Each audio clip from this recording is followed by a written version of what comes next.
It's the 21st of February 1945, and the American Casablanca-class escort carrier Bismarck Sea is taking part in the Battle of Iwo Jima when she is struck by two Japanese kamikazes and explodes in a spectacular fashion, killing over half of her 920-strong crew.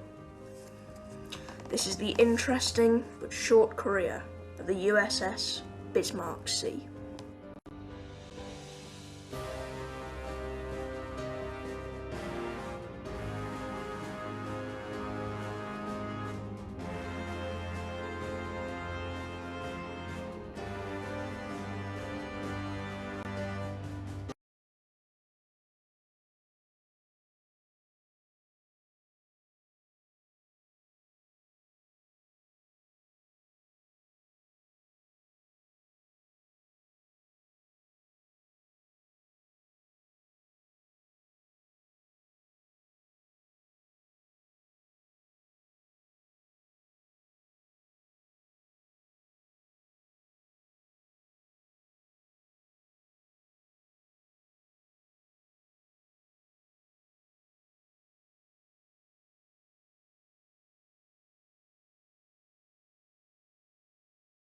Being a Casablanca class, she had a length of 512 feet, or 156 metres, a beam of 108 feet, 33 metres, and a draught of 20 feet, 6 metres. She had an armament of one 5-inch 127mm gun, 8 twin 40mm 1.57-inch Bofors anti-aircraft guns, and 30 20mm .79-inch Oerlikon anti-aircraft cannons. She could carry a max of 27 aircraft, had a crew of 915 officers and men.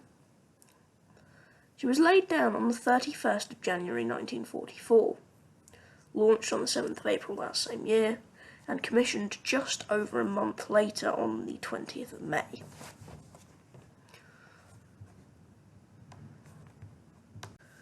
After being commissioned, Bismarck Sea engaged in training exercises off the west coast throughout June. On the 1st of July, she left San Pedro, California, ferrying aircraft and pilots to Pearl Harbor. After unloading her aircraft, she proceeded to load right back up again and ferried them to the Marshall Islands, arriving at Majuro Atoll on the 16th of July. She then proceeded back to Pearl Harbor, carrying damaged aircraft, arriving on the 29th of July, along with her sister ship Saginaw Bay. Throughout August, she was stationed at San Diego for a 4-week overhaul, where she received her air combat contingent, Composite Squadron 86. Between the 7th of September and the 16th of October, she engaged in additional training exercises. She then steamed to the island of Ulithi and the Caroline Islands to join Admiral Thomas C. Kinkaid's 7th Fleet on the 1st of November. Between the 14th and the 21st of that month, she operated off Leyte and Mindanao in support of operations in Leyte. On the 21st of November, a Japanese aircraft, presumably an A6M0, made a strafing run along the carrier, but without inflicting any damage, and managed to escape to the northwest before it could be engaged. On the 27th of November, she arrived at Seattle Harbour, New Guinea, to join US Task Group 77.4 by Rear Admiral Calvin T. Durgin. Throughout December, she conducted additional flight training and gunnery exercises. On the 27th of December, she left Fort Palau to support the invasion of Luzon. On the 5th of January 1945, her group sighted the Japanese destroyers Hinoki and Momi. Benion, a Fletcher-class destroyer, engaged in a brief and inconclusive fight with the destroyers, before disengaging to provide the escort carriers with a screen. 24 fighters and 16 torpedo bombers were sent against the destroyers. which Bismarck Sea supplemented the strike group with 4 Grumman Avengers and the same amount of Wildcats. The aerial strike force inflicted serious damage on both of the destroyers, sinking Momi. Hinoki was sinking Momi. Hinoki, albeit damaged, was able to escape into Manila Harbour, but she was subsequently sunk on the 7th of January by aircraft from Taffy 78.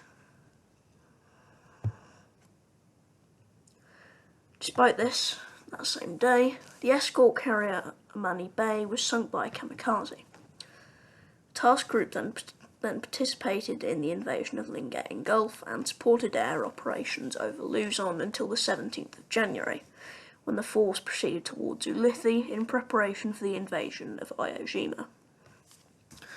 She departed the island of Ulithi on the 10th of February, switched to be in Task Unit 52.2, still under the command of Dagan, and consisting of 10 escort carriers and their destroyer screens, along with 2 escort carriers loosely tied in on submarine duties. On the 16th of February, she arrived off Iwo Jima to support the landings. The task group's aircraft conducted anti-submarine patrols and supported the first wave of troops on the 19th of February. Close air support, almost all of it supplied from carriers, played a major role throughout the Battle of Iwo Jima. In the early morning hours of the 21st of February, 32 kamikaze aircraft depart from Katori Naval Air Base and made their way towards the island of Iwo Jima. When the kamikazes arrived, Bismarck Sea was performing routine close air support with the rest of Task Group 52.2. At the time, the carrier group, having split in 2, consisted of Bismarck Sea, her sister ships Makin Island, Lunga Point, Saginaw Bay, Rudyard Bay, Anzio, and a destroyer contingent. The task group was steaming approximately 21 miles or 34 kilometres east of Iwo Jima, and at 17:30 hours, the aircraft on Bismarck Sea were scrambled to deal with incoming aircraft, which luckily turned out to be friendly. After recovering her aircraft, she found it necessary to take on 3 planes from other carriers, and, due to the lack of deck space, to shelter 4 of her fighters in the hangar without emptying their fuel tanks, a decision which would be a major factor in her eventual demise. This brought the number of aircraft aboard to 37, 19 FM-2 Wildcat fighters, 15 TBM Avengers, 2 OY-1 reconnaissance aircraft, and an F-6F Hellcat. At 18:45 hours, the task group spotted the Japanese planes headed for them, when a Mitsubishi G4M made a dive towards the USS Lunga Point. Gunners from Bismarck Sea got to their stations quickly enough to shoot the aircraft down. At approximately 18:50 hours, 5 Nakajima B6Ns dove towards Lunga Point yet again. All 4 of the aircraft missed with their torpedoes, and by some miracle, none of them made successful contact with the carrier, albeit the 3rd kamikaze's wreckage skidded across the carrier's deck, sparking a brief gasoline fire. Damage to Lunga Point was minimal, but 11 of her crew were unfortunately wounded. There were no fatalities, and she was able to continue operating in support of troops on Iwo Jima.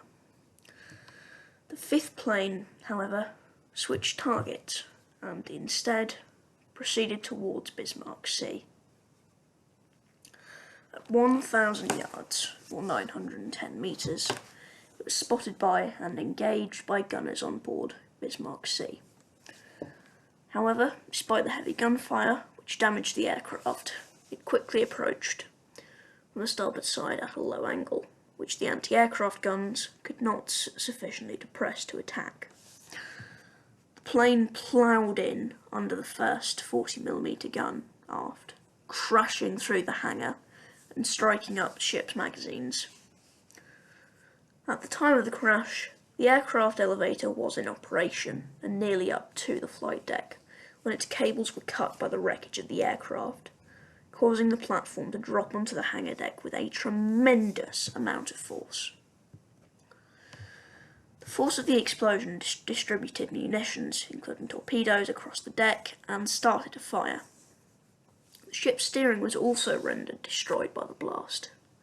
The sprinkler system and the water curtains were inoperative due to the explosion, but the fire was nearly under control when about 2 minutes later, a second aircraft, likely attracted by the ship's glow against the darkness, approaching from the port side, struck the aft elevator shaft, exploding on impact and killing the majority of the firefighting party, and destroying the firefighting salt water distribution system, thus preventing any further fire control.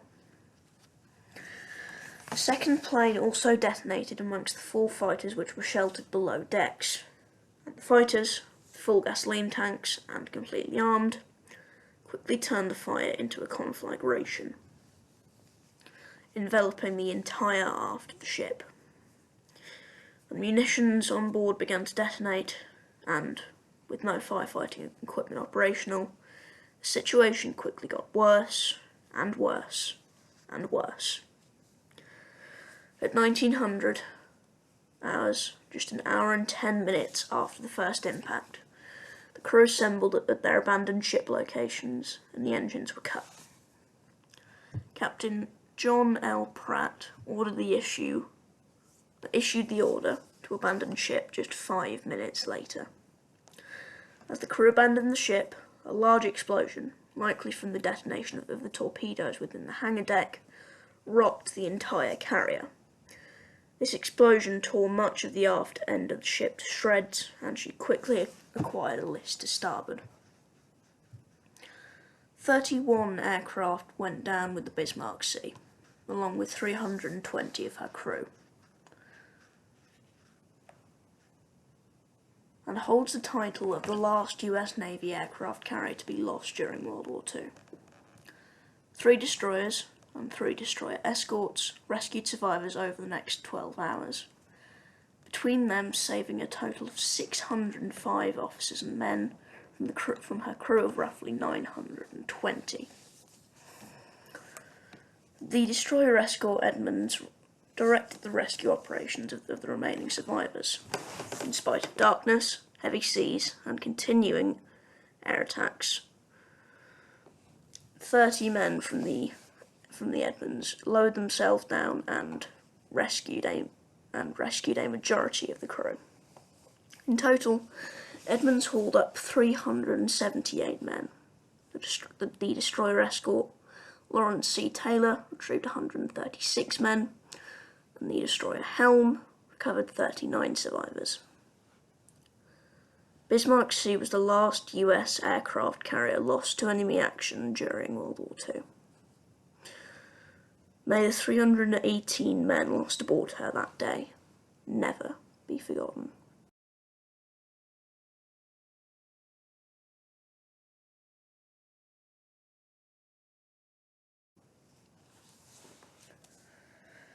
Thank you everyone for watching. I sincerely hope you enjoyed.